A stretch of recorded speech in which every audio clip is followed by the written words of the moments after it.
Salut à tous, c'est Alexis, bienvenue sur les Sentiers du Réel. J'espère que vous allez bien, j'espère que vous avez passé une bonne journée, une bonne semaine, peu importe. J'espère que vous avez aussi regardé surtout l'émission de la semaine passée, sans quoi, eh bien, je vous bloquerai. Non, je rigole, hein.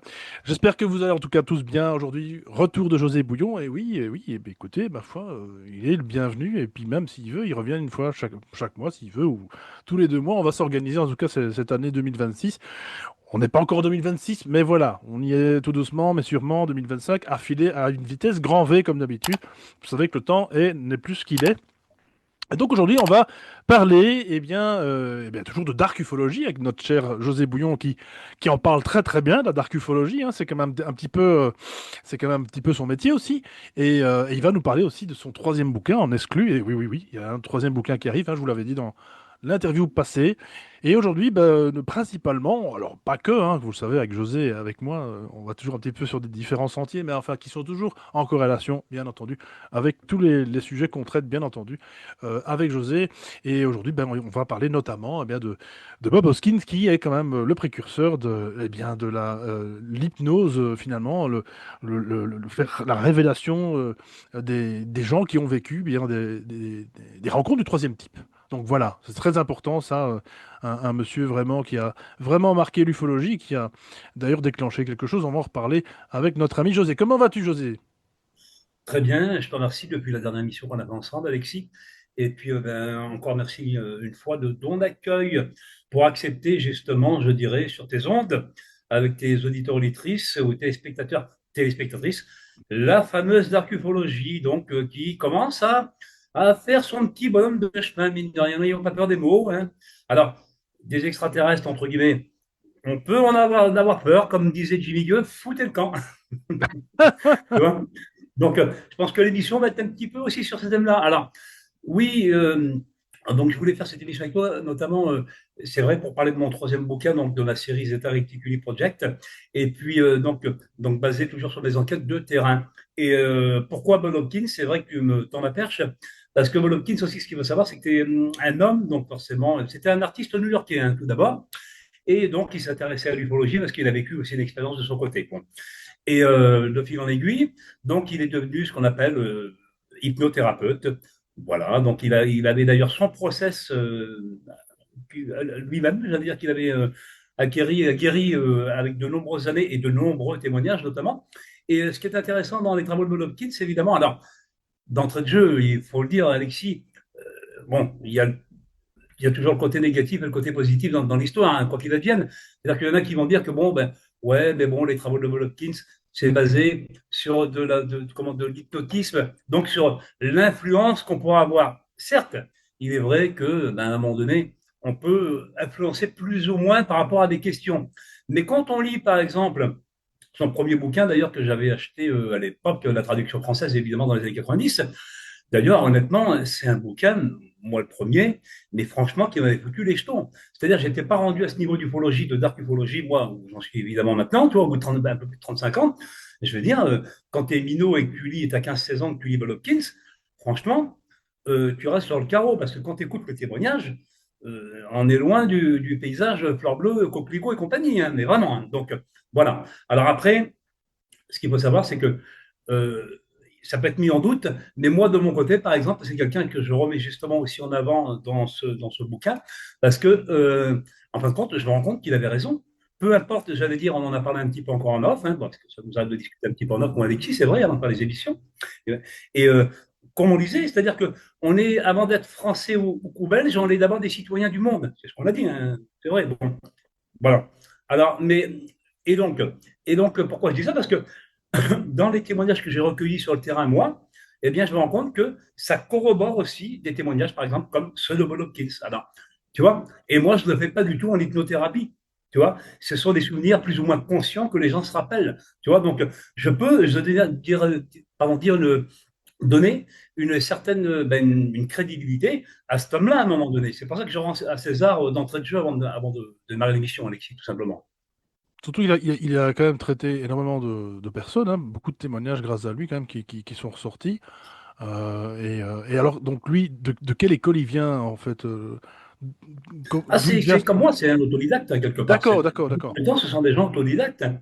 Ok. Tu prends Jacques Vallée, que tu prends Terre Sagan, que tu prends Jimmy Gu, c'est des gens qui sont tombés dedans, j'allais dire, pas par hasard, parce que c'est bien, on va pas le répéter, le hasard n'existe pas. Mais à la limite, c'est-à-dire que, j'allais dire, c'est l'occasion qui fait de la roue. Moi, même pour moi, hein. C'est vrai qu'à un moment donné, quand on est confronté à ce genre de choses-là, et si on a la chance de vouloir aller plus loin et que les portes s'ouvrent, j'allais dire plus ou moins naturellement, bon, et de connaître justement des gens comme moi j'ai connu Jimmy ou d'autres, hein, ou j'en connais encore d'autres peintures qui sont encore vivants, hein, on va parler, ils ne sont pas tous décédés heureusement, mais je veux dire, après, est-ce qu'on continue ou pas? C'est ça le truc, tu vois. Est-ce qu'on se perfectionne dans ce qu'on a envie de.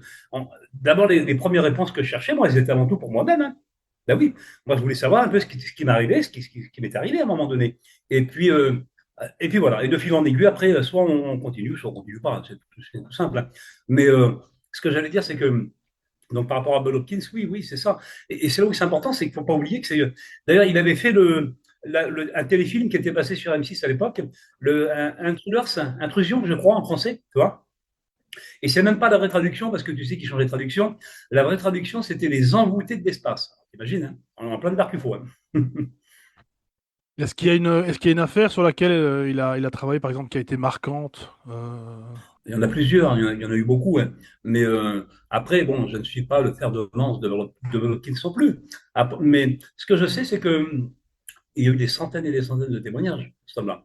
Et ce que je sais, c'est que moi, dans ce que je vais dire un petit peu plus loin avec toi, alors, il n'y a pas que ça dans le bouquin, mais c'est vrai que c'est le pendant, c'est-à-dire que, donc comme vous le voyez, le bouquin s'appelle comment, planificateur invisible, les rejetons du paradis. Parce qu'à un moment donné, eh bien, on se rend compte qu'on est, oui, on est choisi pour X raisons, et on se rend compte on est rejeté à un moment donné. Alors, on sert à quelque chose, et une fois qu'on ne sert plus, ben, on ne sert plus, quoi. C'est ça, faut je veux dire. Donc, et donc, j'en ris, mais c'est pas rigolo, vous allez voir encore, parce que c'est aussi encore des témoignages, ben, je dirais, dramatiques. Dramatiques, et en même temps, vraiment, là, on touche entre ce que j'aime dans ma dark ufologie, pardon, mais c'est vrai, c'est-à-dire le côté paranormal, mais il est encore plus puissant, parce que ce qu'il faut savoir, c'est que Bob Hopkins donc, a fait cette série Intrusion, là, vous voyez, ce téléfilm à l'époque, hein, qui est passé en France d'ailleurs, je l'ai dit, notamment sur ces fameuses femmes qui sont fécondées pendant la nuit, et puis pas loin de 3 mois, à peu près 3 mois après, elles sont, je dirais, ben, on revient dans la chambre, tu vois, et on enlève le fœtus, donc l'embryon qu'elle portait en elle. Voilà, donc il y a plusieurs étapes comme ça, tu vois. Et moi, j'ai pu constater ça avec des personnes, avec des gens sur le terrain. Et puis, ben, j'ai pas été déçu, hein, pour le coup, puisque là, on se rend compte quand même que il y a quand même des choses qui sont à la limite du Saint-Esprit. Non, mais il faut dire la vérité. C'est-à-dire que des inséminations comme ça, je vais vous le dire plus loin, honnêtement, il va falloir se mettre bonheur. La médecine est incapable, évidemment, de pouvoir l'expliquer, puisque on est dans l'inexplicable. C'est qu'à de le dire. Mais de toute façon, c'est pas compliqué, José. Du côté humain, on l'a déjà vu, j'en ai déjà parlé dans une émission. Les fermes à bébés, ça existe depuis longtemps, hein. Il y a en Afrique, je crois que ça se passe. En tout cas, pas qu'en Afrique, en Inde aussi. Il y a des fermes à bébés, donc ça veut dire des bâtiments complètement fermés, complètement hermétiques, où on prend des femmes. Et là, pour le coup, c'est pour faire des vrais bébés humains, pour pouvoir les revendre après. Alors, pour revendre un tas de trucs, ça peut être les organes, ça peut être vendre carrément les bébés aussi. Donc ça, c'est sur le plan humain. Donc imagine, si ça existe déjà sur le plan humain, je veux dire, il n'y a plus de problème côté exogène, hein, il n'y a plus, y a plus aucun souci. On est exactement encore de nouveau dans cette corrélation un petit peu, presque, je vais envie de dire, fractale, où eh ben, ce qui existe en haut existe en bas. C'est exactement pareil, quoi. Ben, j'aurais même tendance à dire que l'humain, enfin pour moi, hein, à tort ou à raison, serait plutôt, d'ailleurs c'est ce que j'explique au tout début du livre, pourquoi les rejetons du paradis.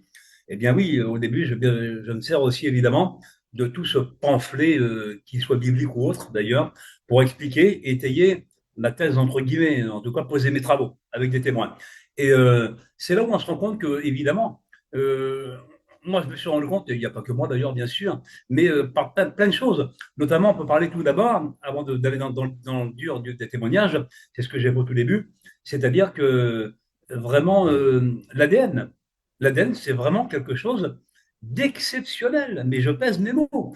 Quand on commence à étudier l'ADN, mais vraiment et qu'on exploite plusieurs horizons différents, et peu importe le chemin où on veut aboutir, on se rend compte que l'ADN, j'allais dire, il est en nous, évidemment, cet ADN, mais il fait partie de nous, mais à ce moment-là, on peut comprendre qu'on est, je dirais, tiens, toujours en Asie, il faut le dire, hein, je suis toujours là-bas pour faire cette émission, je Cambodge juste à côté, eh bien, on se rend compte que, comme d'ailleurs les bouddhistes, et j'ai fait plusieurs temples ici pour le savoir, j'allais dire, euh, qu'on est seulement un véhicule. Et j'ai l'impression que cet ADN qu'on a en nous est un véhicule. Ah ouais, intéressant ça. ADN qui, d'ailleurs, du côté scientifique, n'est toujours pas résolu. Il y a pas, il y a le fameux chaînon manquant qui est inclus. Tu sais, il y a le fameux, le fameux élément qui est dit inconnu, hein, on ne sait pas d'où il vient. Donc voilà, dans l'ADN, les scientifiques ne connaissent même pas tout de l'ADN. Alors après, bon voilà. Donc déjà ça. D'où est-ce qu'il vient, cette partie d'ADN, hein? Oui, c'est un chaînon manquant, c'est presque un chaînon manquant. Alors, pas sur l'échelle darwinesque, hein, n'en parlons pas, merci bien. Mais ce que je veux dire, il y a un élément quand même dans l'ADN qui est étranger, qui est dit extraterrestre, qui est inconnu. Euh, voilà, il y a un terme spécial que les scientifiques utilisent, je le mettrai de toute façon ici en bas, mais c'est bien ça. Donc, il y a déjà un souci au niveau des origines de l'humain. C'est ça. Il y a déjà un souci. Et donc, moi, je retrouve des témoignages et je me dis pourquoi? Pourquoi? Parce que c'est pratiquement exclusivement des femmes. Voilà. Donc, on va comprendre peut-être au final les raisons, même si, j'allais dire, je le suis bonheur, on pourrait déjà le comprendre, parce que je parle d'ADN et de femmes qui sont fécondées. Donc, il y a bien une raison quand même. On parle quand même d'hybridation quelque part. Bon, à la limite, parce que je le mets entre guillemets. Vous allez voir pourquoi. Mais, ce qui est intéressant aussi, toujours dans cet ADN, quand on pousse les recherches plus loin, eh bien, par exemple, on se réfère, par exemple, tout le monde, c'est vrai, c'est un petit peu le sujet du moment, les pyramides, la conception, tu sais, des murs cyclopéens ou des choses comme ça. Et notamment, il y a quelque chose qui revient souvent, c'est vrai, d'ailleurs pour ceux qui ont regardé BAM ou les compagnies de dire je fais un coucou à Blodio, mon ami et Fabrice Pouillard, par exemple. Voilà. Et ben là, on se rend compte que le nombre d'or, le fameux nombre d'or, là, tu vois, il revient tout le temps. Mais ce qu'il faut savoir aussi, là, on parle d'ADN, moi je parle d'ADN, et on retrouve le nombre d'or dans le code ADN, encore plus puissant. Tu vois, ça laisse quand même pour moi sous-entendre justement une, une conception non naturelle de l'humain, puisque même dans l'architecture, même dans nos gènes, on retrouve ça. Tu te rends compte, toi? Ouais, donc c'est bien ça. C'est pour ça qu'on est dans un. C'est pour ça que quand on parle de matrice, ben, on peut que programmer, on peut que parler de programme finalement global. On est comme dans un système informatique. Et c'est absolument ça, en fait. De nos cellules au plus grand bâtiment, aux plus grandes montagnes de ce monde, tout est absolument mathématique, en fait. C'est ça qui devient. C'est même presque inquiétant, en fait. On se dit, mais C'est presque inquiétant parce que ouais. ça laisse quand même subodoré, vu, je dirais, ce que font ces gens-là. J'aime pas dire extraterrestres, hein, les gens me connaissent. Je parle d'entités exogènes. D'ailleurs, sans me vanter, j'ai promulgué, je dirais, ce terme, et maintenant, j'entends que tout le monde le reprend. Ça me flatte, et de toute façon, c'est gratuit, c'est pour tout le monde. Parce que les gens ont compris, comme moi, que entité exogène était beaucoup plus, j'allais dire, concis, avec une certaine réalité, évidemment. Bon, eh bien, là où c'est intéressant, quand on parle d'ADN, tu vois, on se rend compte aussi que bon, bon, c'est toujours ces gens-là, parce qu'ils existent, donc c'est des gens comme toi et moi, tu vois. Donc, et donc ces gens-là ont des buts finaux, tu vois. Et on se rend compte que tout est bien programmé, bien calé. Et c'est là que je me dis, c'est vraiment le véhicule. On est vraiment un véhicule, tu vois. On est évidemment, tout le monde le sait, j'apprends pas, on est une entité, une âme, quelque chose, tu as vu un esprit dans un corps. Ce corps, évidemment, on le sait, hein, toi, ce corps, évidemment, est le véhicule. Mais moi, je pense fortement, comme je viens d'expliquer, vite fait, bien sûr, que c'est eux qui ont créé ce véhicule, donc ils nous ont créés. Donc il faut savoir que derrière, il y a des gens qui dirigent les boutons, les manettes, tu vois. Pardon d'être tôt les éboulons, mais moi, au bout de plus de 35 ans, je vais dire, il faut arrêter à un moment donné. Je veux dire, quand une entité, et on va le voir, je vais le dire, elle vient, elle vous fait des choses, elle vous fait du mal, elle vous laisse des marques et tout, c'est du réel, c'est du concret. pardon, hein, je sais que ça va pas plaire. Alors, il existe évidemment, comme tu dis, des zones fractales, des plans, on le sait, ça, on n'est pas fou, tu vois. Mais, mais c'est du concret, quand même. À un moment donné, il va falloir accepter le concret, balayer dans sa porte et se dire quand même, c'est là, c'est maintenant, c'est tout de suite. C'est sûrement sous terre, c'est sûrement dans les océans, il y a des bases. Jimmy le disait, j'en arrive aussi personnellement à la même conclusion. Alors, attention, je le dis. Pas pour récupérer les travaux d'un tel ou d'un tel, pas du tout. Non, non, justement, moi, je ne fais que chercher au final des confirmations. Mais par contre, avec ça, j'apporte aussi des éléments probants et des recherches. C'est-à-dire que moi, si je ne trouve pas quelque chose, le cas, je veux dire, il va rester, tu me connais, Alexis, il va rester pendant des années dans un placard et je vais le ressortir que vraiment quand je vais trouver quelque chose de probant ou que, j'allais dire, entre guillemets, personne n'avait vu ou qui peut aussi aller dans une direction et pas forcément la mienne en archéologie. Parce que moi, ce que je fais, ça peut arranger tout le monde au final, quelque part. Tu vois, c'est tout. Je ne dis pas que j'ai la science infuse. Par contre, écoutez, regardez quand même ce qui est proposé, quand même à un moment donné. Après, vous en faites votre avis, bien sûr.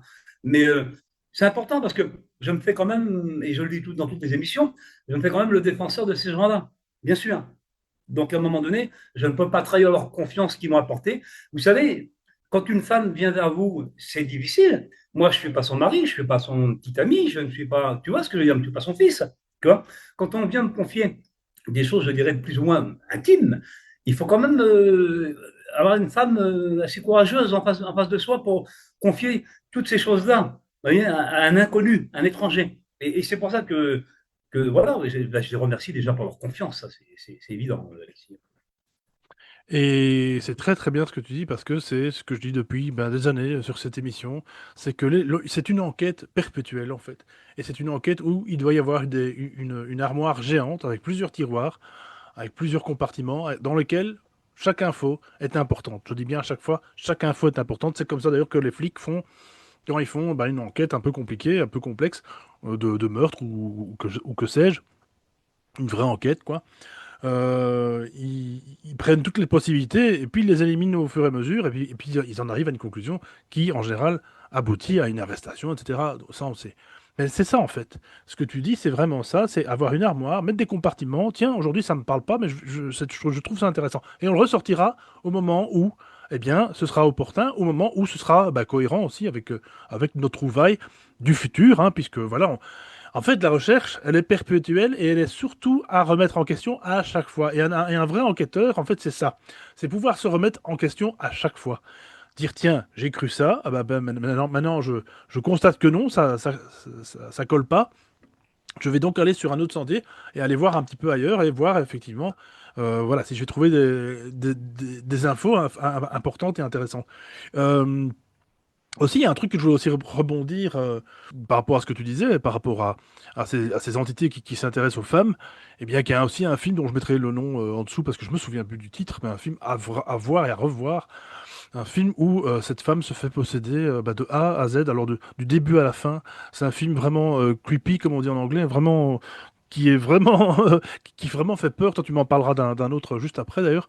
Et c'était un film qui est basé sur l'histoire vraie en fait, où c'est une femme qui se fait tout simplement harceler par ce poltergeist, et on voit vraiment sa vie est un enfer. Elle ne dort plus. En fait, c'est une entité qui vient, qui tente de. Alors c'est un mot que je peux pas dire, je le mettrai en bip, hein, c'est pas grave. Qui tente de la carrément, et donc et qu'il le fait en fait, qu'il le fait de manière encore une fois éthérée. N'empêche, cette femme n'a plus aucune nuit, elle ne dort plus, elle est vraiment harcelée jour et nuit. Et c'est une histoire vraie, mon cher José. C'est une histoire vraie. Je mettrai de toute façon les références pendant que je parle. Et alors toi, tu as un film avec la fameuse Mila Jojovic, c'est ça, comment elle s'appelle? Oui, Mila Jovovich. Ah oui, tu veux Ouais, m'avancer là-dessus. ouais. Alors, oui, si tu veux me demander mon film de chevet, c'est vrai, ben, je pourrais parler du quatrième type avec Mila Jovovich, qui est pour moi un film exceptionnel en dermatologie. Alors, pour vous dire, c'est que la première fois que je l'ai vu, j'ai pas pu dormir de la nuit. Ça m'a rappelé tellement de choses, tellement de clichés, mais véridiques, donc basés sur évidemment, comme tu dis, sur une histoire vraie, authentique. Et, euh, et c'est vrai que là, c'est puissant. J'invite les gens, d'ailleurs, tu mets la jaquette, là, à le voir, parce que vraiment, là, si vous voulez avoir un petit condensé de la dark pour savoir un peu qu'est-ce que c'est, franchement, je vous incite vraiment à voir ce film-là et de revenir après en replay, regarder les émissions en Darkufo pour mieux comprendre encore la première strate en fait, hein, de tout ce. Bah, c'est un échiquier galactique pour le coup là, parce que vraiment, on est dans ce que tu dis toi, dans du poltergeist, on est dans de la démonologie, on est dans du sumérien, on est dans tous les travers, le hibou qui vient à la fenêtre, tu sais, les grands yeux, là, tu vois, quelqu'un qui t'observe, on est dans du viol, comme tu dis, c'est vrai, voilà, tu le dis comme ça, et puis dans toutes ces choses-là. Et c'est des travers que je retrouve malheureusement chez certains témoins, tu vois. Et, et donc j'invite à le regarder déjà dans un premier temps, et puis en faire son idée, et puis voir après si on peut continuer en archéologie, ou si on a une âme sensible, on reste dans le salon avec une petite camomille, tout Et, simplement. et je parle pas de ce film pour rien, et je te demande pas non plus ton film de chevet pour rien non plus, parce qu'en fait, je fais la corrélation avec ça, celle que toi tu fais depuis longtemps, c'est que justement, encore une fois, la dark ufologie, on en a déjà discuté dans une précédente émission, que je mettrai en lien, où effectivement, il n'y a pas de raison que l'ufologie n'ait pas un rapport avec le paranormal. Et ici, dans le film que moi je présente, on va dire que c'est du paranormal, hein, pas de l'ufologie, clairement pas, c'est une entité, mais n'empêche, il y a toujours cette finalement, cette même forme d'agression, quoi. C'est cette même hantise. Et, euh, et encore une fois, bon, ici, ça s'adresse à une femme. Dans le film que toi tu cites, ça s'adresse à une femme. Le sujet que tu présentes justement dans le troisième bouquin, tu parles de ça aussi. Et en fait, je me dis, voilà, il y a quand même cette corrélation. Ça me rappelle d'ailleurs un pote qui disait dans les années 90 que lui, il croyait aux fantômes, par exemple, mais il croyait pas aux ovnis. Et il a dit en tout cas, ou c'était le contraire. Il a dit le jour où je vois un ovni, le jour où je verrai un ovni, bon, il n'avait pas encore vu d'ovni, lui, voilà, alors que nous, on en a rencontré quelques-uns. Lui, il n'avait pas encore vu d'ovni, mais je rigole, mais c'est pas péjoratif. Il y a des gens qui n'en verront jamais. Voilà, je sais pas pourquoi, mais c'est comme ça. Et il y a des gens qui en voient tout le temps. Ça, je sais pas non plus pourquoi, mais bon, bref. Et il disait, lui, que le jour où il verra un ovni, il croira à tout. Il croira à tout le reste. Et je trouve que cette phrase m'est restée. Je trouve que c'est un très bon exemple, en fait, de comment fonctionne l'ouverture quelque part. Les gens, il suffit d'un truc, en fait. Il suffit d'un seul truc. Alors qu'ils étaient partis cartésiens, hein, voire peut-être zététiciens. Hein. Je voudrais quand même toujours voir un zététicien se faire, disons, agresser par un petit gris, par exemple, hein, façon de parler. Qu'est-ce qu'il en dirait après? Est-ce qu'il restera encore sur sa position? Il y a eu un célèbre dessin qui date des années 50, je le mettrai aussi en illustration, un zététicien qui était vraiment, à l'époque, qui démontait tout ce que Jimmy l'a certainement rencontré. Je n'ai plus le nom non plus, je mettrai tout ça ici en bas. Bon, bref, vous avez compris. Et lui, voilà, ils avaient fait une caricature, une illustration où il se fait enlever par des extraterrestres en disant que tout ça, c'était pas vrai. Enfin, voilà. Bref. Donc, mais donc, c'était vraiment je voulais vraiment marquer le coup avec ça pour la dark ufologie et encore expliquer pourquoi le mot dark ufologie. Parce que, eh bien, le paranormal et l'ufologie sont intimement liés, encore une fois. Et d'ailleurs, c'est pour ça qu'on pourrait même aller au-delà de ça. Alors, ça, c'est peut-être pas le sujet aujourd'hui, mais on pourrait même au-delà de dire que, au fond, quand on parle d'abduction, de walking, tu connais sûrement le phénomène, hein, l'échange d'âmes, etc. Quand quelqu'un décède, il y a une âme qui est échangée, on ne sait pas si c'est une âme humaine, bon bref. Et tout ça, en fait, tout ça, c'est tellement énorme, on est tellement, en fait, je le disais aussi dans l'interview passée, on est tellement en deçà de ce qu'on peut comprendre, nous, humains, que c'est inimaginable. Et c'est tellement inimaginable que justement, ce travail que toi tu fais, c'est de pouvoir y mettre des mots finalement. Parce que la plupart des gens, ils comprennent pas. Tu le disais en Thaïlande aussi, les gens, ils mettent plus tous ces phénomènes liés à toute la religion, on va dire, la spiritualité. Ils vont pas dire, tiens, ce sont des monstres exogènes et compagnie, par exemple. Exactement ça. Et puis, comme tu dis, la personne qui a vu l'OVNI, donc après, bon, on le dit, je le redis, pardon, mais l'ufologie n'est pas une croyance. Mais j'ai compris ce que tu as voulu dire, tout le monde a compris. Bien sûr, non, mais tout le monde a compris. Mais je le dis dans le sens où c'est-à-dire que ça a été évidemment pour cet homme-là, comme pour moi, comme beaucoup d'autres, comme pour toi, j'allais dire l'élément déclencheur à un moment donné. C'est ce qu'on dit au tout début en préambule par rapport à l'émission. Et c'est ça qui est intéressant. Et il y en a où c'est vraiment un élément déclencheur. C'est ça qu'on comprend aussi. Et c'est même un élément, moi, je dirais, par certaines personnes, comme tu disais, choisi ou pas choisi, tu vois, et tu as raison de le dire. C'est-à-dire que, moi, je pense ça. C'est-à-dire qu'à un moment donné, c'est même un élément détonateur. Tu vois, c'est même pas je te déclenche à ce moment-là, tu vois. Ou alors, il y a des gens qui ont été déclenchés, mais par le fait du hasard, mais le hasard dans le sens où bah, il passait par là, il a vu un ovni, quoi. Voilà, bah, donc il l'a vu, et effectivement. Mais on rentre pas dans le cas de figure, c'est-à-dire le cas où ça va monter crescendo, où on a été choisi. Là, on le sait de toute façon qu'on a été choisi à un moment donné. Il n'y a pas d'erreur sur la marchandise. Les phénomènes paranormaux, ils déboulent à la maison avec les observations de ces ovnis ou de ces entités, tu vois. Ou alors, là, on peut aller tout de suite dans le sujet en disant que c'est depuis la nuit des temps. Évidemment, puisque dans le temps des Grecs, dans le temps tu vois, des Romains, même plus loin avant, tu vois, de plus vieux écrits, on voyait qu'il y a des entités qui venaient, des entités en chambre, tu vois, qui venaient justement dans la nuit, j'allais dire, faire l'amour, même avec un homme, moi, je veux dire, hein, tu vois, donc il y avait l'entité femelle où c'était la même. Pour moi, mes constatations, une entité plus ou moins ben, métamorphe dans le sens où elle se fait passer pour à un moment donné une femme et après un moment donné un homme. On l'a compris, hein, selon ses avantages, avec des attributs. Mais tu vois, sauf que ben, tu te fais leurrer parce que qu'est-ce que tu as en face de toi à un moment donné? C'est ça le piège. Tu vois, tu fais quoi avec quoi? Et surtout, dans la traîtrise, parce que moi, ces gens-là sont des traîtres absolus. Dans la traîtrise et la manipulation, il faut savoir que si, par exemple, ta femme est décédée, tu es marié, ta femme est décédée depuis 2, 3 ans, 3, 4 ans, tu vois, ils vont revenir dans la nuit, tu vois, et ils vont faire te passer pour ta femme décédée, en disant, je reviens de... Il y a eu des cas, hein. Je reviens de l'au-delà, chérie, fais-moi l'amour, tu vois, à un moment donné. C'est rigolo, hein, tu vois, mais en fin de compte, là, mais tu te fais complètement leurrer, mon gars, mais là, mais c'est puissant. Ah Ah, oui. et là, il y a un truc que je vais rebondir, puisque tu veux que je rebondisse. Il y a un truc énorme dans un film français que tout le monde connaît. La soupe aux choux, mon ami. Quand sa femme revient, tu sais, son copain, tic tic là, il lui fait revenir sa femme jeune. Ça, c'est intéressant, ça. Tu sais? Alors, là, je ne vais pas, parce que c'est pas l'émission, hein. Mais là, tu me lances sur un film, et je pourrais vraiment faire une émission complète. Parce que ce qu'il faut savoir, c'est que vraiment, on rigole de la soupe aux choux, parce que c'est un film comique, évidemment, hein, avec Funès et compagnie. Mon Claude, tu vois, t'es fou de faim, t'oses point le dire, mon Claude. Tu vois, mais mais c'est tellement voulu, ça a tellement été. Ce qu'il faut savoir, c'est que ça a été commandé. Moi, je vous le dis, c'est un film qui a été commandé pour noyer un os à ronger, pour noyer un très gros cas qu'il y avait eu dans les mêmes années.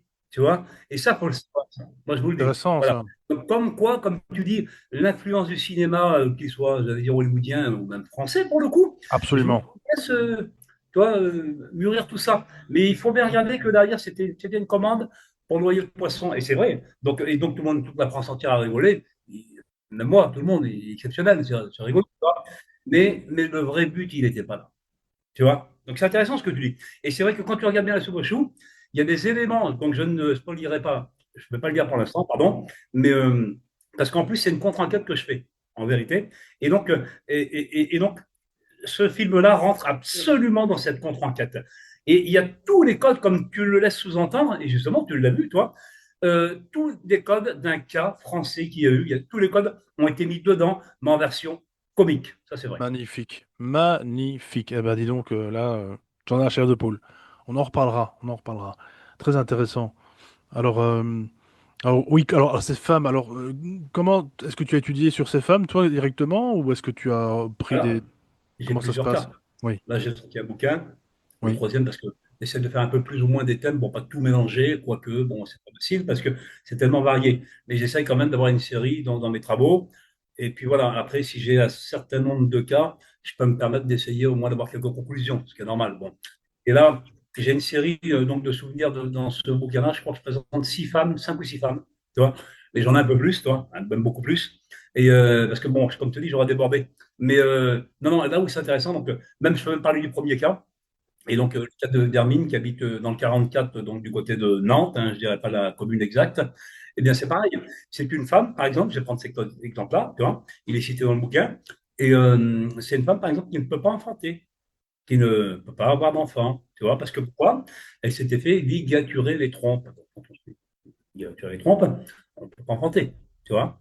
Et un jour, tu vois, bon, un jour, même un peu plus jeune, elle avait observé quand même déjà, il y avait une récurrence, c'est-à-dire qu'on voit régulièrement dans les témoignages, elle avait observé que son petit frère et sa mère, sur une départementale bretonne, une espèce de grosse sphère, tu vois, qui passait à côté comme ça. Et elle me dit, tu vois, le plus bizarre, me dit José, quand j'avais vu ça à l'époque, dans les années 70-80, avec maman, elle me dit, le plus bizarre, c'est que on voyait toutes les voitures autour de nous sur la rocade, mais quand la sphère avançait, c'est comme si tout était au ralenti. On voyait tout, tout était au ralenti au moment de son passage. Tu vois, étonnant. Mais c'est quelque chose aussi qu'on retrouve et que j'ai expérimenté encore moi-même, malheureusement. Toi. Bon, alors, donc voilà, ça se passe. C'est un premier témoignage. Il y en a un deuxième parce que elle croit voir une entité, tu vois, qui l'observe dans sa chambre un peu plus tard, forcément, au fil des années. Bon. Et puis, là où c'est intéressant, pardon, excuse-moi. Là où c'est intéressant, c'est que, au final, on se rend compte qu'il y a des entités qui viennent pendant la nuit, on ne sait pas, 3 ou 4 fois par an, et qui lui font des piqûres dans la nuque. Voilà, comme un cauchemar. Tu vois. Mais le problème de ce cauchemar qui n'en est pas un, c'est qu'en fait, elle a tout le temps une marque ici dans le cou. Quand elle se réveille, elle lui dit, bon, elle se marie, tu vois, et elle lui dit, tu vois, j'ai revécu encore ce cauchemar que je vis régulièrement. Et l'autre, bon, son mari ne croyait pas, apparemment, toi. Et elle lui dit, regarde. Et à chaque fois, dans ce cou-là, elle avait cette marque-là. Donc, il y avait vraiment une trace de piqûre dans son cou. Voilà. Étonnant. Donc, espèce d'entité un peu luminescente bleue d'ailleurs. Toi, c'est étonnant. Toi, ça peut arriver. J'ai déjà vu quelques cas. Un peu une entité, comme on pourrait dire, humanoïde, hein, de forme humanoïde, mais avec des traits lumineux, bleutés électriques, pour le coup. C'est ce qu'elle m'avait dit. Bon. Et puis, un jour, tu vois, elle tombe enceinte. Tu vois. Alors, madame, première étonnée, j'imagine que son mari a dû la trop aussi. Tu vois. Et puis, elle tombe enceinte. Donc, elle tombe enceinte et donc la grossesse se passe, hein, comme toute femme qui ne devrait pas être enceinte, j'allais dire, tu vois, pour le coup. Et au bout du troisième mois, presque au troisième mois de grossesse, elle perd un placenta vide, avec rien dedans. Alors, d'une, elle tombe enceinte alors qu'elle ne peut pas tomber enceinte, et de deux, elle perd un placenta vide avec rien dedans. On peut m'expliquer? Tu vois? Ben non, justement, on ne peut pas m'expliquer. Tu vois. Alors, on peut pas dire que c'est une grossesse nerveuse ou n'importe quoi, là, hein, tu vois, puisqu'elle perd quelque chose. Bon. Et donc, voilà. Donc, déjà, ce cas-là, que j'énumère, qui est quand même pas mal, parce qu'il y en aurait beaucoup plus à dire, tu vois, je ne veux pas tout spolier, mais Je vais rebondir sur ce cas-là, et après tu repartiras, je te laisserai parler, mais ça, ce cas-là est intéressant, parce que au fond, la conclusion, je suppose, c'est qu'au final, bah, il n'y a pas eu d'enfant, il n'y a pas eu de fécondation, puisqu'elle ne peut pas en avoir, mais là, ce qui est intéressant, donc puisqu'elle a perdu le placenta, mais ce qui est intéressant, c'est qu'au final, l'entité, enfin, ou les entités, bah, ils n'ont pas capté qu'elle pouvait pas, tu vois, ils se sont fait leurrer, hein, quelque part, en fait. Tu comprends, il y ce a que tu dis, eu... oui, c'est pas bête. Après, oui, c'est pas mal ce que tu dis. Après, on peut penser aussi, bon, après, moi, j'aurais pu penser ça, toi, par exemple, c'est qu'au final, cette femme-là a été évidemment choisie pour X raisons, hein, que je développe dans mon bouquin, mais c'est vrai que je pense qu'elle a eu quelque chose, moi, tu vois. Parce que quand tu as un placenta, c'est que tu as quand même eu quelque chose dedans, tu vois. Mais je pense qu'ils l'ont récupéré, tu vois. Alors, une technologie qui permet de pouvoir enfanter avec une femme qui ne peut pas naître, c'est quand même déjà d'une, toi, le côté mystérieux, paranormal et compagnie, pardon, mais le côté scientifique, là, il est complètement dépassé, puisque bon, je me suis quand même renseigné, hein, tu dois bien t'en douter, et non, quelques médecins m'ont dit non, alors, il y a quelques, toi, mais ça rapproche pas du tout ce que je viens de dire, hein. Il n'y a pas de conclusion probante, pour le coup, la science est complètement dépassée, toi. Et, mais je retrouve ça, alors, pas le coup du placenta vide, c'était une première pour moi, tu vois. Mais je retrouve ça chez d'autres femmes que je vais exposer là, mais avec d'autres variations, je dirais. Tu vois, c'est là que c'est intéressant. Et notamment une autre femme aussi, j'ai plus le nom. Et c'est pareil, tu vois. Là, cette femme-là, par exemple, elle voit une soucoupe, carrément une soucoupe volante en pleine journée, par exemple, je te dis, du côté de Saint-Gingolf, entre franco-suisse, du côté de la Suisse et la France, tu vois, pardon. Elle était dehors et elle voit ce magnifique ovni en pleine journée, tu vois, voilà, c'est tout. Et c'est ça, je tiens à le dire à chaque fois parce que je me rends compte que à chaque fois que je pose des questions à ces témoins, là, tu vois, peu importe, hein, homme ou femme, on va parler des hommes, il y en a beaucoup moins, mais il y en a, eh bien, on se rend compte qu'il y a toujours ce que tu as dit au tout début, c'est là où j'ai entendu, c'est-à-dire le déclencheur. Moi, tu vois, il y a toujours ce déclencheur-là, tu vois, une espèce de préparation mentale à te dire, tiens, ben, on existe. Finalement, oublie ton carton, ce qu'on t'a appris, tu vois, à la télévision ou dans les manuels, tu vois, d'histoire. Non, non, on existe en vrai. Et bientôt, on va venir te faire un petit coucou, ma grande. Tu vois? Et là, ça, c'est le premier objectif, moi, je pense, parce que je remarque tout le temps, mais donc, que ce soit dans ça ou dans d'autres témoignages, hein, c'est toujours pareil. Et ensuite, c'est ce que j'appelle moi tout à l'heure le détonateur. Mais là, par contre, le détonateur, à chaque fois, j'ai remarqué, il est toujours un peu violent quand même pour le coup. Parce que là, j'ai dit tout à l'heure, mais pendant presque, j'allais dire, 22 ans, tu vois, Hermine a eu des piqûres dans son cou, quand même. C'est pas 5 minutes, tu vois, c'est pas tout. Bon, donc si tu n'es pas là, peut-être que ce que tu dis est vrai, puisque est-ce qu'il n'y a pas eu, parce on dit souvent, à tort ou à raison, on dit souvent, ils nous font des prélèvements, ces gens-là. Moi, j'aurais tendance à penser, maintenant que le recul, que plutôt ils nous injectent. Tu vois la différence? Énorme. Elle est énorme, la différence.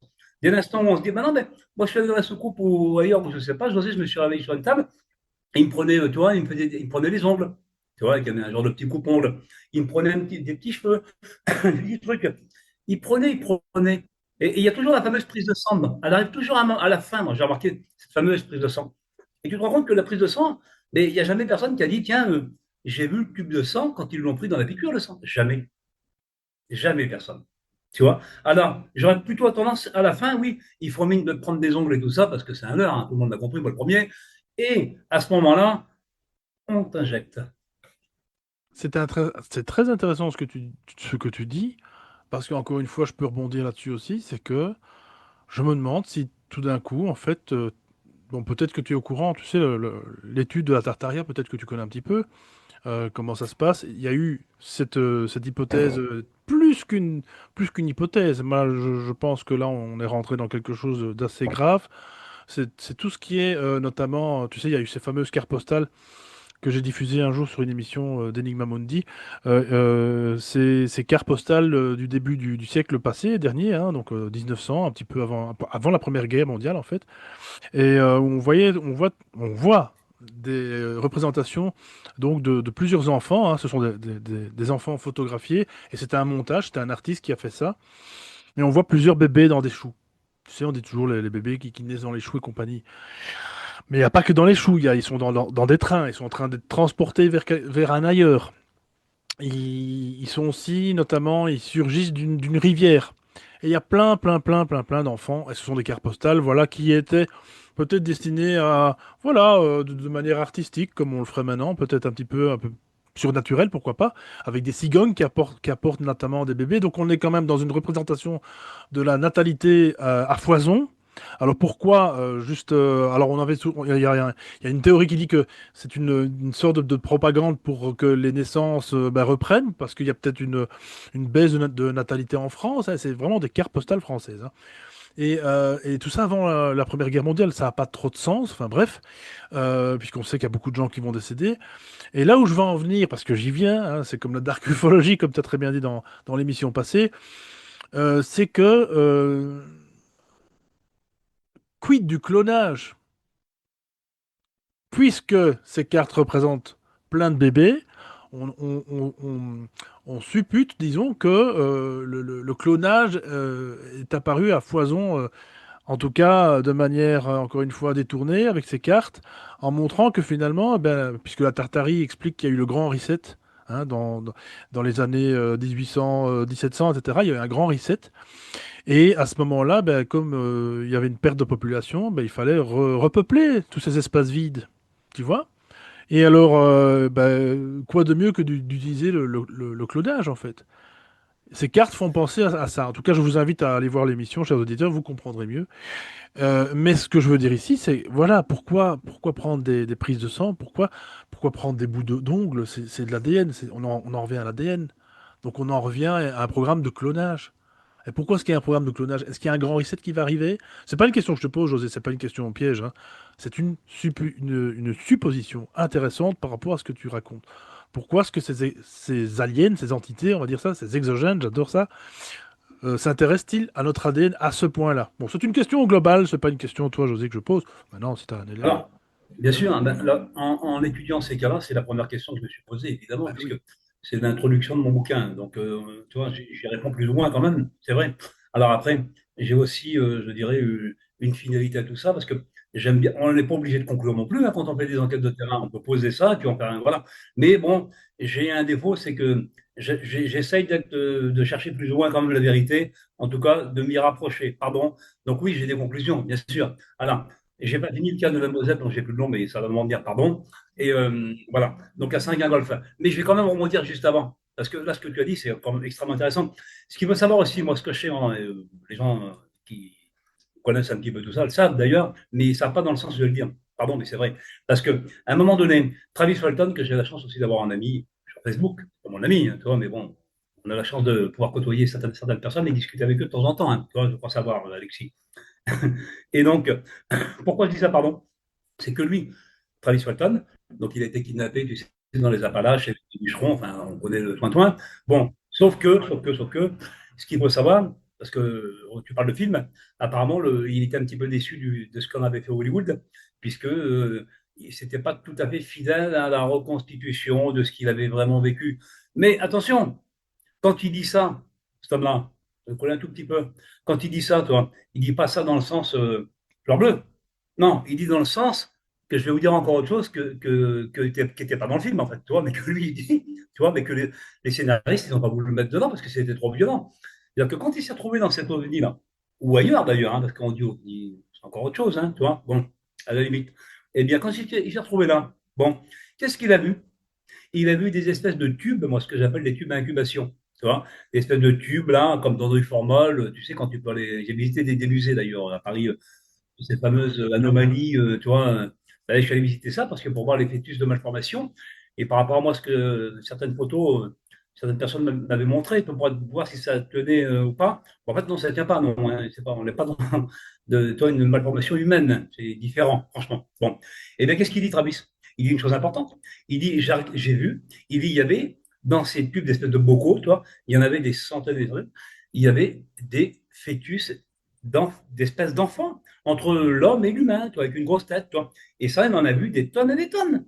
Tu vois, ça rebondit à ce que tu dis là, tu vois, complètement. Alors évidemment, les scénaristes, ils n'ont pas voulu mettre ça, c'était trop trash, trop hard, trop hardcore, tu vois. Mais c'est aussi encore se priver de la vérité, de ne pas le dire. Pardon, tu vois. Bon. Et pour revenir au cas de donc j'en viens. Le deuxième cas, par exemple, que j'expose, eh bien, c'est pareil, cette femme-là. Donc, elle voit cet ovni passer. Donc, on aurait pu croire que ça aurait pu s'arrêter là. Ben non, ça ne s'est pas arrêté là. Par la suite, et pas longtemps après, tu vois, elle a le sentiment d'être épiée alors que c'est une femme qui vit seule, tu vois. Et je tiens aussi encore notamment à le dire dans mes travaux, la plupart, d'ailleurs, la plus grande majorité des femmes sont des femmes isolées, sont des femmes soit seules ou avec un enfant à charge. Et j'ai noté qu'aussi, ce qui peut correspondre à ce que tu dis, et ce qui correspond d'ailleurs, hein, même si je ne veux pas te dire, pardon, c'est-à-dire que souvent ces femmes-là ont un enfant à difficulté, en plus, avec beaucoup de difficultés, tu vois, pour rester correct. Bon, et puis, comme quoi, tu vois. Et, euh, et donc, cette femme-là, elle a l'impression d'être épiée. Et un soir, comme elle me dit, je descends dans le salon, je ne sais plus quoi, faire un plateau télé. Donc, elle descend, et là, vous allez rigoler, elle voit l'espèce de petit homme en scaphandrier, comme un, tu sais, un habit de sous-marin, de commandant Cousteau, là, tu vois, carrément. Elle le voit, il est là.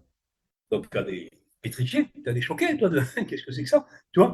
Et à un moment donné, elle ressent comme dans son bras, là, ici, là, elle ressent, tu sais, comme une douleur, tu vois, comme une électricité. Elle a un choc et elle perd connaissance. Elle perd connaissance à ce moment-là.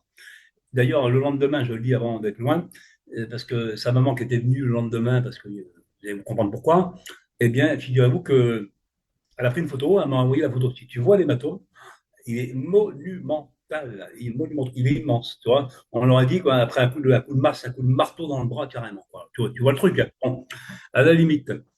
Et donc, dans un souvenir plus ou moins, un cauchemar conscient, tiens, tu vois le nom, un cauchemar conscient. C'est ça, hein, un cauchemar, mais conscient. Voilà. Et elle se retrouve, bon, ben, comme ça se fait habituellement, apparemment, tu vois, c'est-à-dire sur une table d'opération, on en parlait il y a quelques instants, avec deux entités, un en face d'elle, tu vois, et deux cachés dans un renfoncement qui la regarde de loin, tu vois. Bizarre, hein, vraiment le film d'horreur, hein, tu vois. Et bon, ils lui font des tests, apparemment, tu vois. Et à ce moment-là, elle sent, parce qu'elle a les deux pattes écartées, tu vois, elle a les deux jambes en l'air, et elle est tendue par une espèce de filament, des fils qui lui tiennent les jambes, mais c'est très très fin. Il y a un disque qui est fou. Tu veux te débattre de ça, tu veux t'enlever, mais tu ne peux pas. Elle dit, c'est comme si c'était du papier à cigarette, c'était fin, mais c'est tellement solide, elle dit, c'est incompréhensible, c'est incroyable, tu vois. Et dedans, apparemment, regarde au toit, là, parce que voilà, les yeux en l'air, il y a comme une espèce de, je dirais, d'une boîte, tu vois, avec de l'énergie dedans, comme des cristaux qui bougent, de cette boîte-là, où elle s'est pendue par les pattes, tu vois. Et donc, je passe les détails, et à un moment donné, elle sent quelque chose entrer en elle. Alors, tu parlais de viol. Moi, je vous le dis, là, cette femme-là, elle a été violée. Mais elle a été violée, mais c'est même pas violée. C'est au-delà du viol. C'est de la barbarie, je sais pas, on pourrait inventer un nom. Bon, je sais pas si au-dessus, je pense pas, mais pardon, mais je veux dire, du viol, plus du cynisme, plus de la torture, tu vois, parce que tellement ça lui fait mal. Il y a des mouvements de va-et-vient, des machins avec quelque chose de, avec, c'est comme si, pardon de le dire comme ça, mais c'est elle qui me l'a dit, hein. C'est comme si que quelque chose devant un cube, toi, mais il y aurait comme des petites piques devant en plus, en plus. Donc, c'est même pas le truc lisse, quoi. Tout le monde m'a compris, tu vois, on adulte, hein. Comme le Bon. sexe des chats, hein, voilà, des chats mâles, c'est à peu près hein, pareil.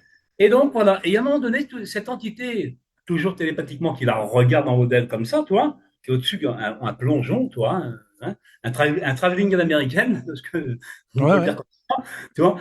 Et mentalement, il lui parle dans sa tête. Il lui dit, n'ayez pas peur, il lui dit, on ne va pas vous faire de mal, non, non, on a besoin de faire quelques tests avec vous. Alors l'autre, toujours mentalement, elle essaye de communiquer. Bon, qui peut parler mentalement? Personne, j'imagine, pardon.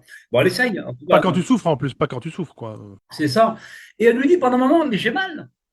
Tu vois, on en revient toujours au même. Elle lui dit, mais j'ai mal, vraiment, vous me faites mal. Qu'elle lui dit, là, je sens. Et quand il lui dit ça, les yeux, là, ils sont comme ça, sur les côtés en amande sur les côtés.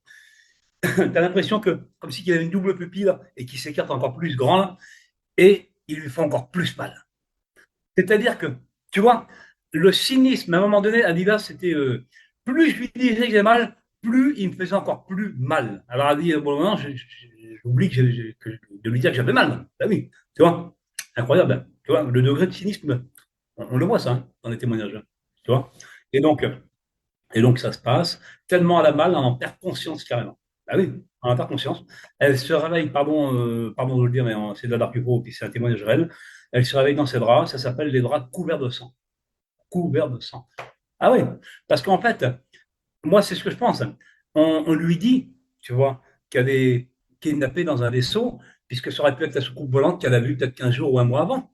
Tu vois, le déclencheur. Mais le détonateur, et c'est là où je dis où ils sont vicieux, c'est qu'en fait, ils le font chez toi. Là, on appelle ça des visiteurs de chambre. Ils n'enlèvent pas tout le monde. C'est vrai, ils en enlèvent, tu vois. Mais là, ils lui ont fait ça dans sa chambre, à domicile. Ils l'ont traité. Donc j'en reviens à ce film que je disais là tout de suite, dont j'ai toujours pas retenu le nom. Le film dont je parlais, c'est exactement ça. C'est donc cette femme qui se fait donc harceler, hein, on va dire ça comme ça pour ne pas faire des bips à chaque fois, harcelée par cette entité là pour le coup paranormale. Mais encore une fois, il y a enfin une analogie de fou quoi. Alors qu'est-ce que cette pauvre femme en plus psychologiquement elle est détruite, non? Je suppose. Ben, elle est détruite. Je n'ai pas senti une femme détruite dans sa vie personnelle. J'ai senti une femme désabusée. Tu vois, une femme leurrée qui s'est dit, mais moi, elle me l'a dit, elle me dit, j'avais l'impression d'être la petite grenouille qu'on dissèque, tu vois, dans les cours d'anatomie, là, tu vois. Elle me dit, j'étais vraiment là parce que je pouvais rien faire, et j'avais juste à fermer ma gueule et me laisser faire. Et en plus, même l'horreur de la tête des gens, des humanoïdes qu'elle a vus, là, mais c'est cadavérique à chaque fois, tu vois. Je veux dire, d'une, t'es là, a dit en plus, il y en avait deux qui me regardaient. Il y avait un côté, mais malsain, tu vois, mais vraiment démoniaque, quoi, malsain. Tu vois, ça fait peur, il faut le vivre, ça, quand même, hein, à un moment donné. Les gens, quand ils te le disent, ça, par exemple, j'ai ressenti ça, tu vois. Et quelques mois plus tard, même avant, elle apprend qu'elle est enceinte, tu vois. Eh oui, encore, eh oui, elle apprend qu'elle est enceinte, cette femme-là. Et au final, 3 mois avant, un tout petit peu avant 3 mois, toujours une semaine ou deux avant 3 mois, toujours. Ça, c'est récurrent. Eh bien, elle se revoit encore dans la nuit, cauchemardée encore avec ces gens-là, et on lui retire, mais avec un espèce de système de ventouse, c'est-à-dire qu'on fait un coup de pression pour arracher le fœtus, comme ça. Elle dit là, l'horreur, le mal, la douleur absolue, carrément. Tu vois, non, mais attends, pour des gens qui se disent vraiment surrévolués par rapport au supraterrestre, hein, j'ai déjà entendu ça, tu vois. Et là, moi, je me rends compte, toi, que là, au final, mais aucune anesthésie. Tu vois, aucune anesthésie. Ben oui, toujours aucune anesthésie d'ailleurs. Tu vois, si ce n'est l'anesthésie mentale, ben c'est bien gentil, mon grand. Ben oui, ben on va pas te faire de mal. Ben, mais si c'est ça l'anesthésie, hein, je change de médecin, je te le dis tout de suite. Tu vois. Ben oui, donc aucune anesthésie, tu vois, et en plus, une technologie, mais archaïque, qui enlève un fœtus, tu vois, hein, qui enlève un fœtus avec un système de pompe, mais qui n'a aucun sens, quoi. Et en plus, qui t'arrache carrément tout. Je passe les détails, parce que, alors, quand tu dis les séquelles, elles sont tout d'abord physiques, c'est cette femme-là. Tu vois, elle a tout perdu. D'ailleurs, elle a tellement tout perdu que cette femme, elle ne peut plus enfanter. Ben oui, c'est fini. Elle a perdu déjà son. Parce que pour une femme, c'est important de donner la vie. Pour une femme, c'est le plus important pour une femme d'ailleurs. Tu vois, et de perdre ça, quand elle me dit, José, j'ai tout perdu. C'est malheureux, hein. En plus, tu vois, bon, alors c'est fou parce que dans l'émission précédente, pour les personnes qui l'ont pas vu, on parlait justement de mutations animales qui sont faites de manière chirurgicale, hein, presque dans une, disons, une optique d'utilisation du laser, enfin quelque chose voilà, de très précis, de très chirurgical, hein, comme une horloge suisse, quoi, finalement, quelqu'un qui vraiment. Et là, à la bourrin, là, hop, en avant, on retire le. Et c'est intéressant aussi le fœtus de 3 mois, ça veut dire qu'en fin de compte, ils ont besoin que du déclencheur que la maman arrive à être fécondée, fécondable. Et le fœtus qui lui fait 3 mois, voilà, qui est pas très grand, ça leur suffit, donc ça veut dire eux, par contre, continuent à le faire grandir justement avec leurs incubateurs. Exactement. On a exactement une très bonne conclusion, comment Alexis, vraiment. Oui, pardon, mais bien vu, parce que honnêtement, c'est ça. Moi, dans mes recherches que j'ai fait par la suite, je me suis dit, mais pourquoi exactement à ces mois-là, toi? C'est vrai, attends. Bon, à temps de grossesse, c'est exactement ça. Il faut savoir qu'un tout petit peu, et à 3 mois, un embryon est déjà viable. Il a déjà l'ouïe, t'as déjà tout. Ouais. Donc c'est vrai que si tu veux avoir une croissance externe, croissance, que je ne vais pas développer ce soir, pardon, mais d'ailleurs, je ne l'ai pas encore mis dans mon bouquin non plus, parce que c'est tellement violent, la croissance externe, je vous jure. C'est ce que j'ai découvert par rapport à ça. C'est tellement violent que ça revient d'ailleurs aux mutilations animales, hein, en plus. En plus, hein, parce qu'en plus, c'est lié. C'est complètement lié, je vous le dis, hein. Tu vois? Sans le dire, je vous le dis, mais dans le sens où, oui, parce que l'embryon est viable, donc tu peux le prendre, et c'est essayer. C'est toujours pareil. Moi, je dis essayer.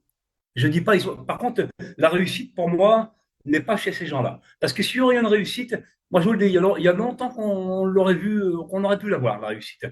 Je vois pas vraiment de réussite. Ou alors s'il y a une réussite, pardon de le dire comme ça, au niveau du starseed, entre guillemets, eh bien je vais vous dire, la réussite, elle est dans la mythomanie.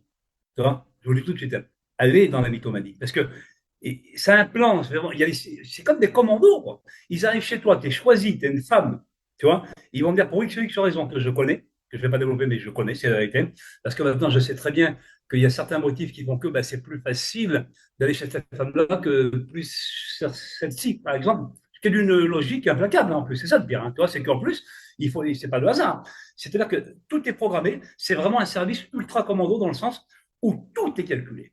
Ils viennent, ils font ce qu'ils sont faire. Il y a le détonateur, il y a le déclencheur, le détonateur. Derrière ça, ils sont capables aussi c'est-à-dire comme tout bon criminel qui se respecte, pardon, de noyer le poisson, de cacher les preuves et de rembrouiller les preuves tout au long de la vie de cette femme-là. Ils reviendront comme ils sont revenus avec toutes les personnes qui ont été abductées ou contactées de proches avec ces entités-là.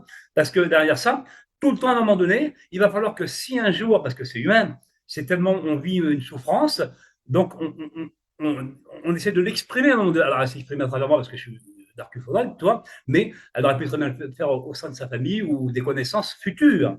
Futures, c'est là où c'est important, tu vois, voilà. Parce qu'ils se basent sur le futur, j'ai remarqué ces gens-là, mine de rien, tu vois. Ils anticipent toujours avant. Et donc, à un moment donné, quand elle va vouloir le dire, eh bien, dans le mécanisme de désinformation qui sont très bien engendrés, eh bien, ils vont mettre, je dirais, ce qu'on disait dans la première émission pour rigoler, une patate. La patate chaude. La patate chaude. C'est-à-dire, à un moment donné, ils vont lui dire, tiens, ils vont lui faire vivre un contact, un phénomène, mais quand je dis bidon, c'est du dérisoire total. Tu Mm. vois, tellement que c'est comique, elle va le dire, et par rapport à ce qu'elle a vécu, évidemment, plus personne ne la croira parce que c'est là où ils sont vicieux, hein, je veux le dire. Sans me dire quoi, est-ce que ça a un rapport avec le résus sanguin ou pas du tout? Ben, Pour les femmes, oui. Je vais te le dire. Oui, je vais te dire pour les femmes, oui. Mais alors, je vais le dire, du coup, tu me tends la perche parce que tu as envie qu'on le dise, mais en même temps, j'invite les gens à lire mes travaux. Oui, bon, après moi, il y a plein de gens, d'ailleurs, j'en profite aussi parce que je ne le dis jamais assez.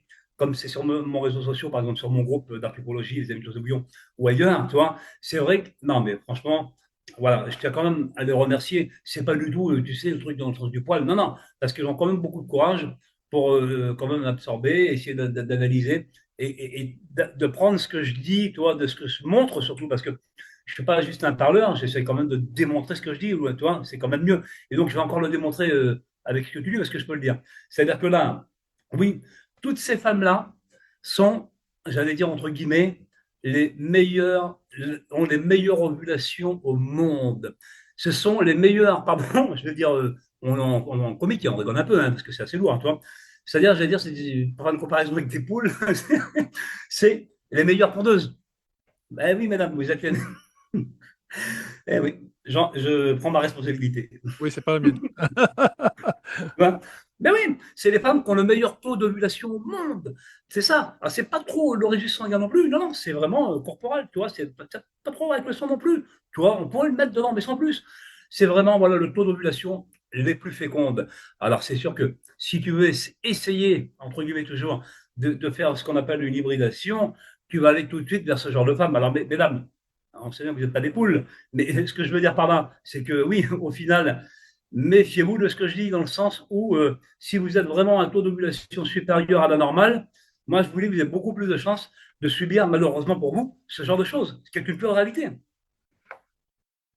Et c'est terrible, comme tu dis, c'est voilà, on rigole un petit peu comme ça pour un peu alléger le sujet, mais c'est absolument terrible pour ces femmes justement à qui ça arrive et qui, grâce à toi, à des gens comme toi et à tous ceux que tu as cités aussi dans l'émission précédente, dans le monde, hein, il y en a pas, vous n'êtes pas beaucoup finalement de dark ufologues, je pense. Et grâce à vous, ben, ces personnes peuvent se confier parce qu'en fait, qui va les croire de nouveau? Je reviens toujours avec la même thématique. Qui va les croire? Qui va les écouter surtout? Parce que les croire, c'est encore un autre mot, c'est encore un autre terme, c'est les écouter. Qui? Elles vont chez le commissariat de police le plus proche. On va leur rire au nez. Ou alors on va commencer peut-être à vouloir l'enfermer, peut-être parce que voilà, madame, vous avez un problème. Il y a un souci. Tu sais, dans certaines cultures, faut pas parler de tout ça non plus, hein. Il y a des cultures où déjà nous, en France, en Belgique, on est déjà un peu, voilà, comme je le dis à chaque fois, quand même un peu serré. Il y a des cultures où c'est beaucoup plus normal, entre guillemets, hein, disons que c'est plus concevable. Mais voilà, il y a personne à qui ces femmes peuvent se plaindre. Et c'est certainement pas au numéro, tu sais, d'aide psychologique on va les aider. Absolument pas. Il y a personne qui peut les aider. À part des gens comme toi, à part des gens qui connaissent un petit peu tout ça, qui étudient ce sujet-là. Encore une fois, ce qu'on étudie, ce qui nous est inconnu, fait peur. Bah, arrêtons d'avoir peur, arrêtons de rester dans l'inconnu et ouvrons un petit peu nos œillères et surtout Ouais, de toute nos façon, oreilles. pardon, mais la peur n'évite pas le danger. Je suis désolé, mais c'est comme ça, hein. Non, la peur n'évite pas le danger, mais justement, en même temps, quelque part, n'ayons plus peur, j'ai envie de dire. Essayons de percer ces mystères pour ne plus en avoir peur et pour pouvoir les affronter un peu plus, même si, bien sûr, dans l'adversité, voilà, ça reste, ça changera pas. Voilà, ces gens-là, ils sont quand même plus puissants que nous, je pense, hein. On peut franchement, enfin, ces gens-là, ces choses-là sont bien plus puissantes que nous. J'aime bien, oui, ces choses-là, oui, tu as raison. Parce que je disais, ces gens, est-ce que c'est vraiment des gens pour le coup? Parce que les traités de gens, c'est quand même déjà donner un qualificatif un petit peu positif pour eux qui n'ont Sympa, pas. ouais, voilà, c'est des On potes, quoi. l'entend, hein, d'ailleurs, hein, tu vois. Tu vois, ces choses-là. Ouais, c'est ça. Ouais, ouais. Enfin, voilà, donc ça, c'est vraiment. En tout cas, ça, c'est un sujet qui doit être absolument bah aussi. Alors bon, en plus de ça, les témoins, c'est très bien, mais les témoins, je suppose que tous et toutes n'osent pas parler. Donc déjà, mon Dieu, bah, qui sait des personnes qui nous écoutent aujourd'hui, José, s'il n'y a déjà pas eu quelqu'un qui a été justement pris là-dedans. Alors c'est pour ça, hein, encore une fois, j'invite ces personnes à bien sûr rejoindre, et encore une fois sans adhérence aucune, c'est gratuit, hein, sur Facebook. Il y a le fameux groupe de José, que je mettrai bien sûr en lien en description, et bah, qui vous permettrait, pourquoi pas, bah, d'échanger avec José ou avec des personnes sérieuses, hein, parce que bon, les trolls, on sait, il y en a beaucoup. Mais en même temps, voilà, si vous avez enfin envie d'avoir une écoute, pourquoi pas, quoi. Je veux dire, c'est très compliqué. Et puis surtout en France, Ah, encore une c'est fois, en compliqué. Belgique. Puis, bon, évidemment, Alexis, oui, comme tu dis, bien sûr. Alors, oui, on est là. Alors, on a aussi, voilà, c'est compliqué, hein, des fois, même dans notre vie personnelle. Mais en tout cas, oui, c'est sûr que il faut le faire. Moi, j'estime, bon, je l'ai déjà mis 1000 fois, hein, avec toi d'ailleurs, hein, toi, Alexis. Mais c'est vrai que, alors, tu vois, on met bout à bout, là. C'est-à-dire que ce que j'ai pu faire chez toi ou ailleurs, pardon, et ce que j'expose, on se rend compte quand même que le puzzle est immense. Mais franchement, hein, il est immense parce que là, j'explore, je dirais, des pistes, des travers quand même qui sont quand même plus ou moins connus. On l'a dit en préambule avec les travaux de Bob Hopkins, par exemple, ou ce que j'ai dit plus tard avec les travaux de Jimmy Gueux ou avec d'autres d'ailleurs, tu vois. Mais donc, si tu vas aller par là, je viens chercher moi avant tout des confirmations qui ont déjà été réalisées par mes pairs. Mais au-delà de ça, tout le monde a bien compris que je vais plus loin. C'est le but pour moi. C'est-à-dire que je ne me repose absolument pas sur mes lauriers, mais pas du tout. Moi et mon équipe, parce que je ne suis pas tout seul, heureusement, hein, voilà. Il y a plus, je veux dire, plusieurs têtes que dans une tête, une seule tête, hein, une tête vide, tu vois, pour le coup. Tu vois, parce que si toute cette masse d'informations et d'enquêtes arriverait à un seul homme, pardon, mais voilà, hein, comme on dit, il y a longtemps que j'aurais plié les Gaules, hein, parce que franchement, c'est délicat. Alors, j'ai pris deux cas extrêmes pour exposer un petit peu tout ça. Alors, évidemment que mon sujet, mon bouquin, c'est pas que ça. Mais je tenais plutôt à orienter, j'allais dire, tout de suite au lecteur, enfin, ou l'auditeur qui nous écoute, à de dire, bon, c'est vrai qu'il va y avoir ça dedans aussi. Mais il n'y a pas que ça. Parce qu'il y a vraiment, j'ai d'autres chapitres où j'explore vraiment beaucoup plus, d'ailleurs, ce que tu as dit tout à l'heure, le côté, j'allais dire, scientifique de l'affaire, tu vois, le côté médecine, hein, et puis voilà. Et même ailleurs, même les antécédents, comme je l'expliquais, toi, un peu au début de tout ça, et aussi ce qui s'est passé dans le milieu, et aussi les charlatans. Et oui, j'ai quand même un petit chapitre où j'expose quand même tous ces charlatans là, qui ont fait passer des vessies pour des lanternes, tu vois, avec leurs faux hybrides, leurs contacts supposés avec, tu vois, par exemple, tu peux prendre le cas, admettons, on peut rebondir sur le cas d'Elizabeth Clarer, une américaine, tu sais, enfin, une australienne, pardon, tu vois, qui avait dit avoir fait l'amour avec comment un ufonaute, un grand blond, qui venait la voir en voiture d'ailleurs, hein, tu vois, il venait chez elle en voiture la voir, sympa, tu vois, pour un extraterrestre. Tu vois. Et puis, à un moment donné, tu vois, elle habitait, tu sais où, en Afrique du Sud, à Johannesburg.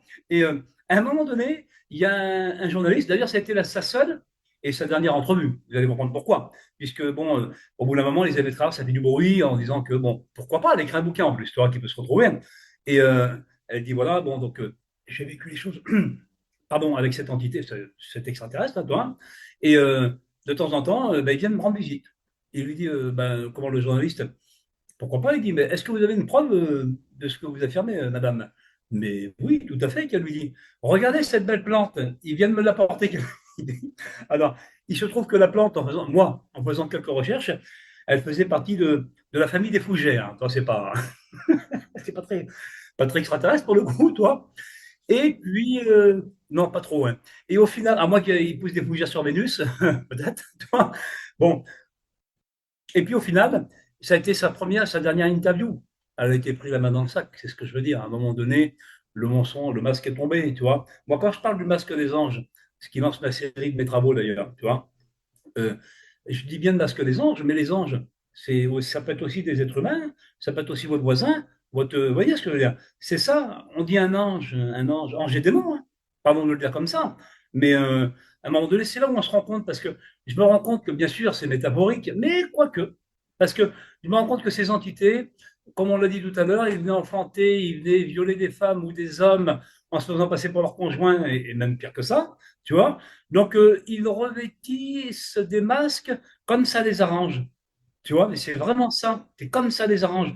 Alors que le vrai masque, on le connaît. Moi, je le connais personnellement, le vrai masque. Alors, ceux qui ne veulent pas l'entendre, tant pis pour vous. C'est pas grave, hein, vous avez le droit de rêver, de regarder des bons films hein, ou des mauvais, comme il a cité tout à l'heure. Je blague.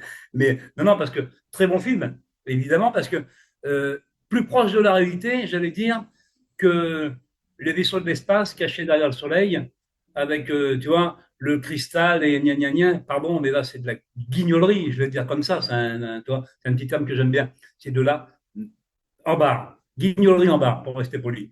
Parce que là, il faut arrêter à un moment donné. Je suis désolé, hein. Vous êtes bien gentil, mais vous êtes juste là pour ramasser de la thune à des gens qui sont dans une peine et une souffrance. C'est malheureux parce que à chaque émission, je suis obligé de le dire. Pourtant, je ne me fais pas, tu sais, l'étendard tu vois, de la bonne conscience des gens font ce qu'ils veulent.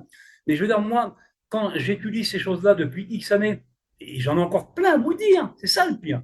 Il le sait, Alexis. Tu vois, j'en ai encore plein de choses à vous dire et j'essaye d'y aller par étapes. Il y en a un ufologue connu dont je t'ai le nom qui m'a dit, mais José, tu te rends compte, la caverne d'Ali Baba, la matière que tu as proposée, il dit, vas-y, donne tout, balance tout qu'il est. Pas du tout. C'est pas pour vous gagner 2,70 € sur un bouquin que je fais ça, je vous le dis, c'est le prix chez Amazon. Vous voyez, non, pas du tout.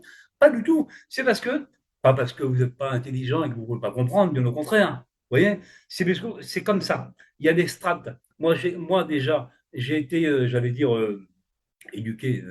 J'ai appris avec Jimmy. Et Jimmy, déjà, le faisait comme ça aussi. Il le faisait par étapes. Il y a des choses où on le fait par étapes. Parce que, si vous voulez, c'est pas d'aller trop loin, mais c'est de l'autre côté du miroir, ce qu'on pourrait voir, ou modestement ce que j'aurais pu voir malheureusement pour moi, ou ce qu'on m'a voulu me montrer aussi, hein, tu vois, est tellement, je dirais, négatif. Et ben voilà, il y a une violence quand même. Alors, j'ai pas envie de me faire violence, ni à moi-même, ni à personne, mais il va falloir y aller par étapes à un moment donné. Parce que tout ce qui est dit, tout ce qui est dit est la vérité. C'est ça le pire. Comme tu disais tout à l'heure, ça parle à des gens, mais j'en suis convaincu que ça parle à des gens. Convaincu. Parce qu'on croit que j'ai étudié 5 6 femmes, ou au plus, toi, on croit qu'il n'y a que ça. En France, hein, je parle. Mais même pour la France ou la Belgique. Mais il y a des gens derrière, ils ne le diront jamais parce que j'ai pris extrême. Mais si tu vas moins dans l'extrême, il y a une femme qui peut se dire, voilà, mais oui, effectivement. Alors, moindre, effectivement, je n'ai pas vu l'entité, c'est pas. Mais ce qu'il dit José, c'est vrai. Parce qu'il m'arrivait la même chose. Et je trouvais bizarre aussi, tu vois. Même les médecins, ils ne comprenaient pas, toi, ce que j'avais.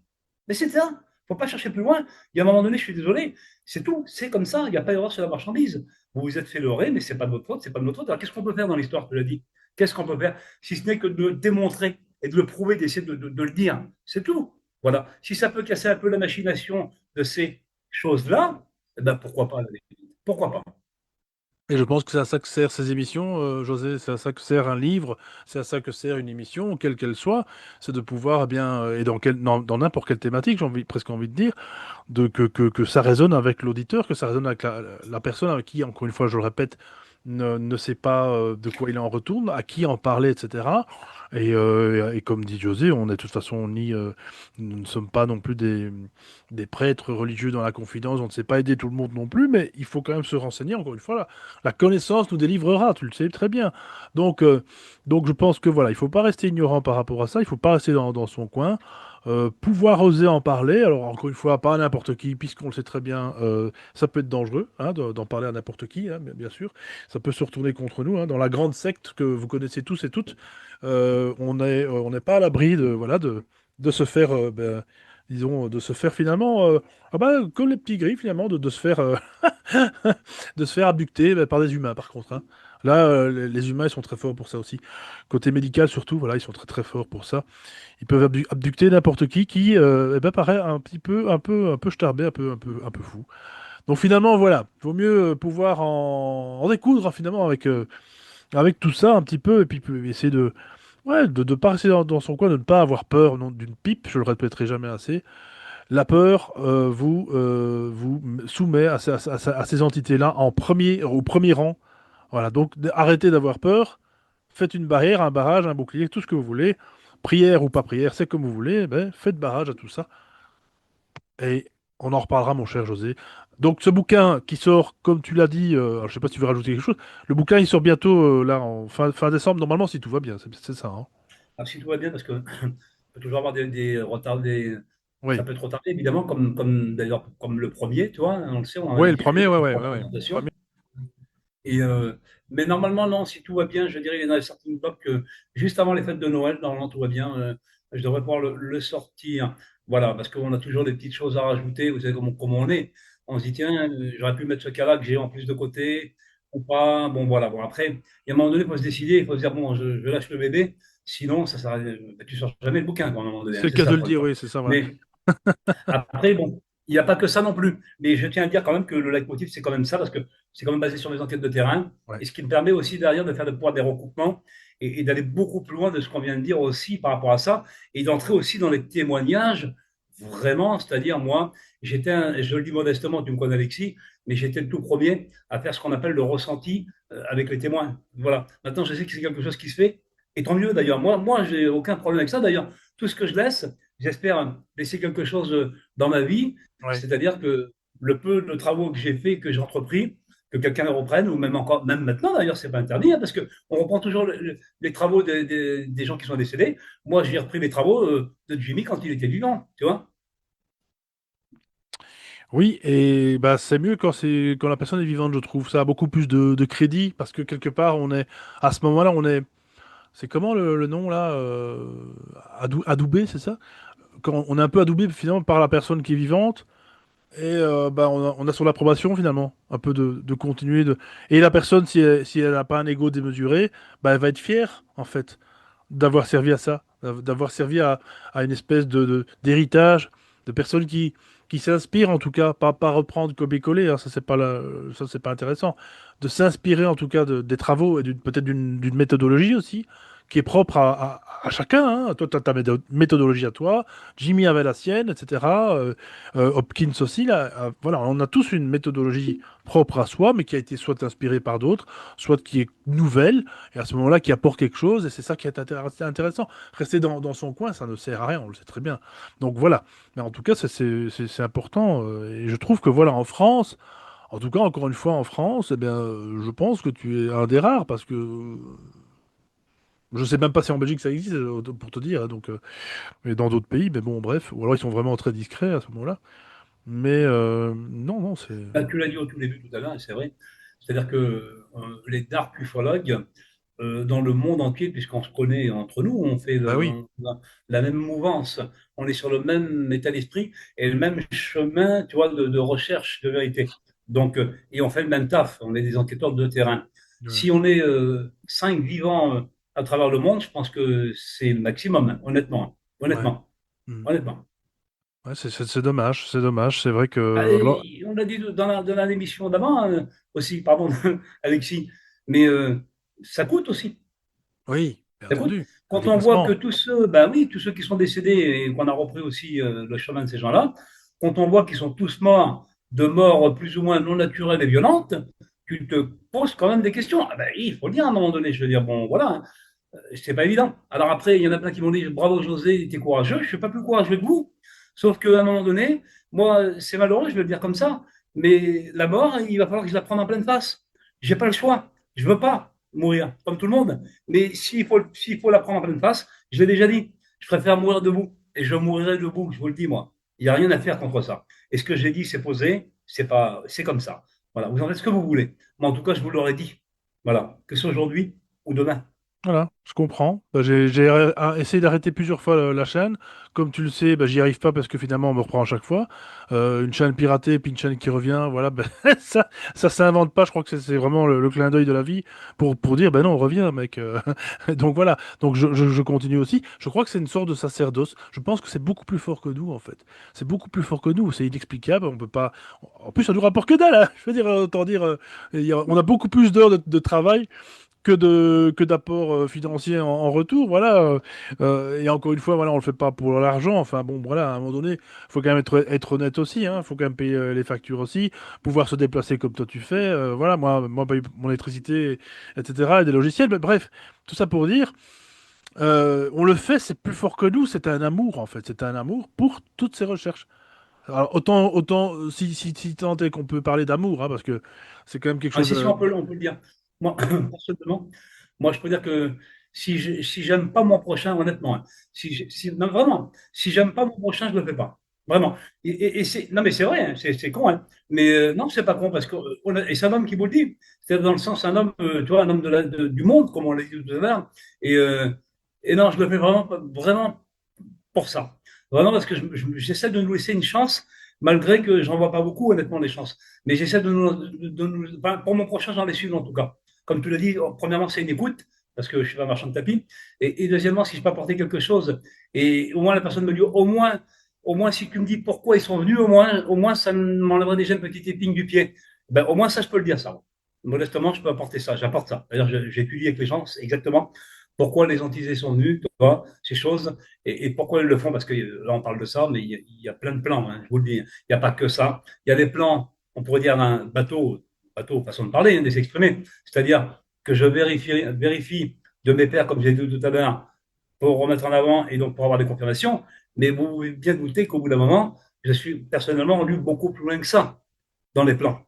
Et franchement, j'envisage un avenir peu, comment on dit, Peu comment tu radieux. dirais, Ah, peu radieux? peu radieux, peu radieux. En bon, on va dire ça comme ça, peu radieux. Mais je nous laisse une chance quand même. Je crois à l'être humain, malgré toute sa méchanceté, malgré tu vois, sa naïveté. Je crois quand même on peut quand même on peut faire ça. En tout cas, moi, Il y a des personnes formidables sur Terre, exactement, bien entendu, et dans tous les pays du monde entier, il y a des personnes formidables, bien entendu. Mais il y a aussi beaucoup de... Alors, comme tu le sais, hein, c'est un autre sujet, de non-humains, etc. Bref. Et donc voilà, je crois que les vrais se reconnaissent. Et puis on commence à reconnaître ceux qui ne le sont pas. Voilà, voilà, comme je le disais dans l'émission passée. De toute façon, ils nous connaissent bien aussi. Donc voilà, n'ayons pas peur, encore une fois. Continuons de mettre nos forces positives au service d'une vérité. Voilà, hein, parce que bon, la vérité, est-ce qu'on l'aura un jour? En toute modestie, voilà, j'ai envie de dire que prenons déjà ce qu'on a déjà.